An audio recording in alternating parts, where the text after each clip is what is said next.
Hello, and welcome to You Would Think, a podcast devoted to confronting our own thoughts and feelings so we can learn to face reality as it is instead of continuing to be disappointed in how we wish it was. Today's episode is for anyone who's ever wondered, is any of this actually working? Maybe you've been sober 6 months. Maybe you've been sober for 6 days. Maybe you've been reading your Bible every morning. Maybe you've been praying, going to church, going to counseling, meeting with your sponsor, trying to set boundaries, trying to forgive, trying to change, trying to do everything right.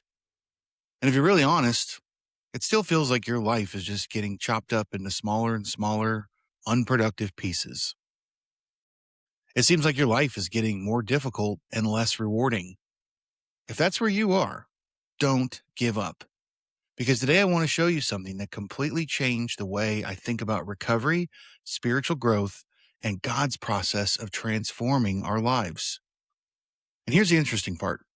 This lesson did not come from a sermon. It didn't come from a psychology book or a podcast on recovery.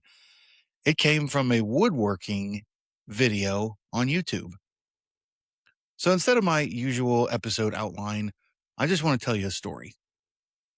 Last week, I was working from home and had a YouTube video playing in the background by a creator named Ryan Hawkins, showing how he turned an old used whiskey barrel into an ingrain oak butcher block. There is a link to the video in the description if you want to check this out.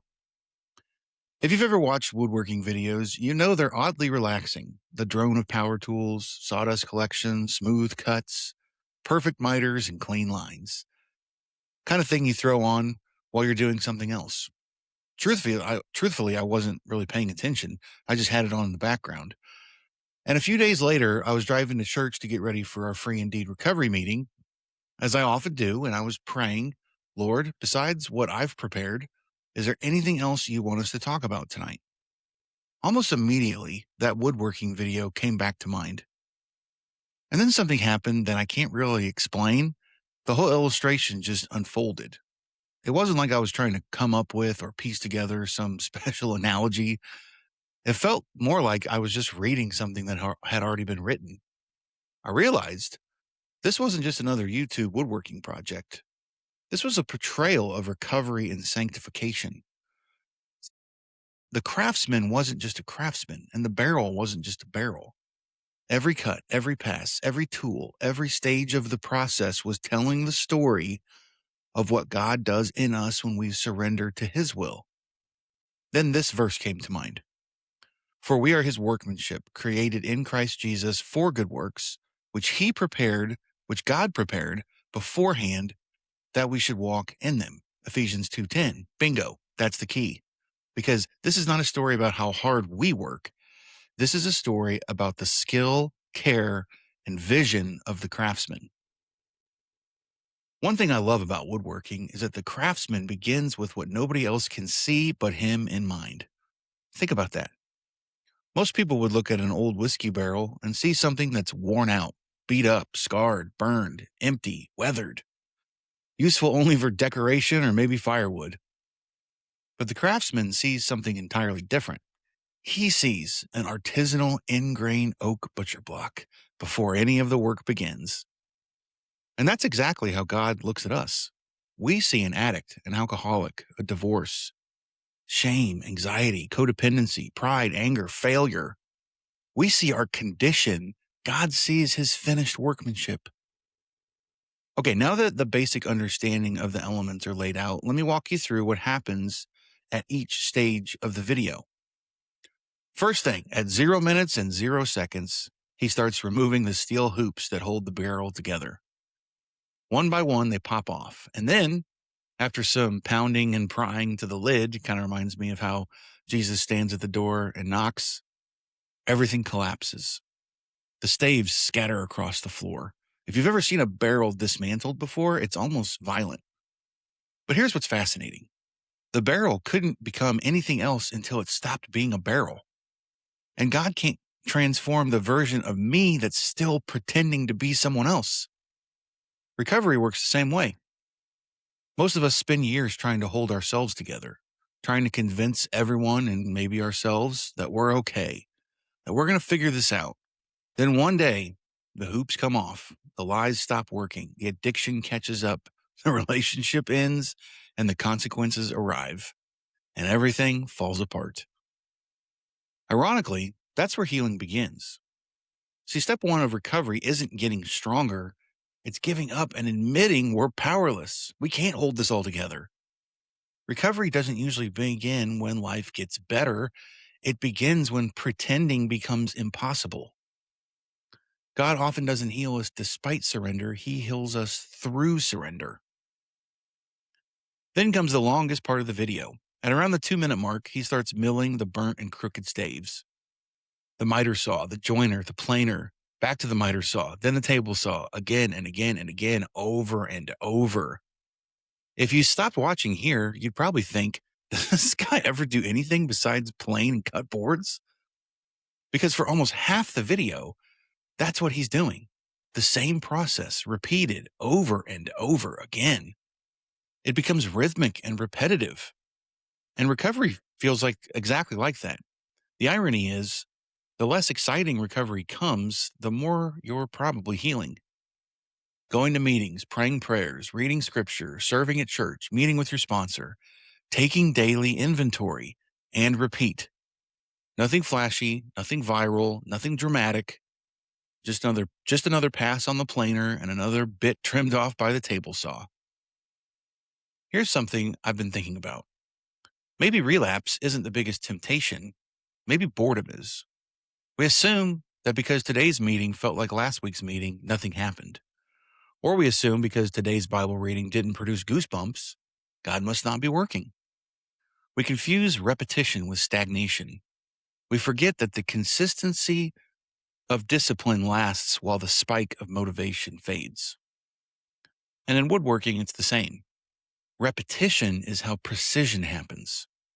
Every pass matters. Every fraction of an inch matters. The tool isn't trying to destroy the wood. It's removing everything that keeps it from becoming what the craftsman has in mind. God often isn't taking something away because He wants less for you. He's removing what prevents you from becoming who He created you to be. Transformation almost always feels like destruction when you can't see what the craftsman is building. At around 8 minutes in the video, something changes. Finally, the glue up starts. Great. How exciting, right? Because no end-grain butcher block is made from one piece of wood. It's dozens. Every single board has to go through the exact same process. They all have to be flat and square, plumb and true. Not because square boards are prettier, but because warped, bowed, or burnt boards in this case can't bind together to become one. Only then, once they're planed flat and joined flush, can they fit together. Recovery isn't simply becoming sober, it's becoming honest. It's having integrity, which means to become whole. God isn't trying to make us impressive. He's making us authentic. He's making us fit together. The same person at church who's at home, at work, and when nobody's watching. Here's another thought. If one board, just one, in the whole glue-up process refuses the process, it affects every board it's connected to. Because my healing and recovery and relationship with Jesus doesn't just affect me. It affects my family, my church, my friends, my group, my children. Just like a good glue-up with just the right amount of squeeze out, recovery has always been about sticking together in community. Because no one can become a butcher block alone. At around 15 minutes, the craftsman begins flattening everything again, with a router sled this time. Then he trims the edges, cuts the juice groove, and rounds over the corners. These operations require guides, fences, stops, jigs. Without them, the work becomes sloppy and dangerous. And that made me think about boundaries. Because you would think boundaries limit freedom, but in reality, boundaries create safety and make precise and creative details possible. A router without a guide, template, or jig doesn't become more creative. It becomes more destructive and incredibly dangerous. A fence on a table saw doesn't restrict freedom. It makes precision repeatable. The same is true for boundaries in our lives. Boundaries aren't punishment, they're protection. They allow transformation to happen safely and efficiently. Around the 19-minute mark, the sanding begins. Everybody loves the reveal, but let me tell you, nobody loves sanding because sanding doesn't look productive. You're just rubbing the same surface again and again and again, over and over, one grit, then another, more pencil lines to sand. And the closer the project gets to completion, the slower it seems to move. Isn't that interesting? That's spiritually true too. Early recovery quickly changes your behavior. Mature recovery slowly changes your values, your tone, patience, humility, self-control, pride, expectations. The deeper we go with God, the slower it often feels. Not because he's doing less, but because he's doing more important and necessary work. Because real change takes real work over the course of real time. Then comes what may be my favorite moment in the whole video. 20 minutes into this thing, the craftsman pours the finishing oil across the surface. And suddenly, everything changes. The grain comes alive, the colors deepen, the contrast sharpens, the beauty appears. It's almost like the video suddenly goes from black and white to color. But here's what's amazing. The oil didn't create the grain. It simply revealed what had been hidden all along. And that's exactly what God does. He isn't creating your identity. He's revealing the identity he gave you from the beginning. That's why Paul says in Ephesians 2:10, you are his workmanship, not you might become his workmanship someday.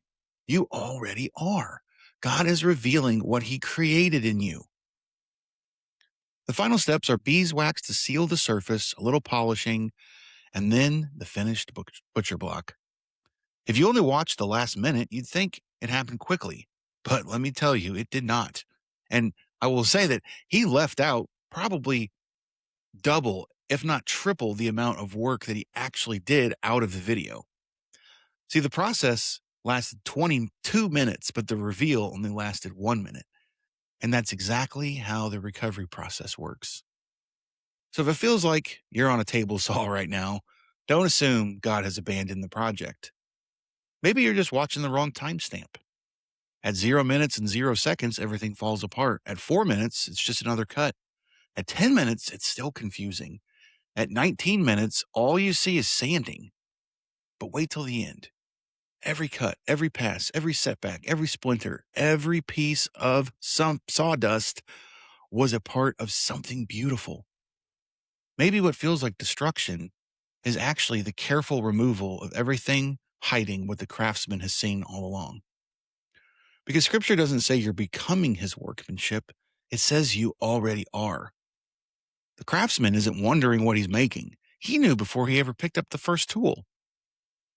So if you're tired, if you're discouraged, if you're wondering whether all the meetings, the prayers, the counseling, the scripture, the confessions, the apologies, the making of amends, and the ordinary faithfulness are accomplishing anything, don't give up. Trust the process. Because the craftsman does his best work on people who stay on the workbench. And I have a feeling when we finally see what he's been making all along, we'll discover that every cut on the table saw, every pass on the jointer, every season of sanding and every uncomfortable glue up was preparing us for something beautiful we could not yet see.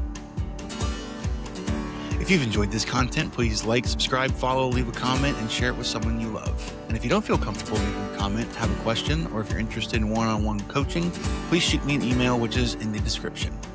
Okay, until next time, always remember, just because you have a thought or feeling doesn't make it true. God bless.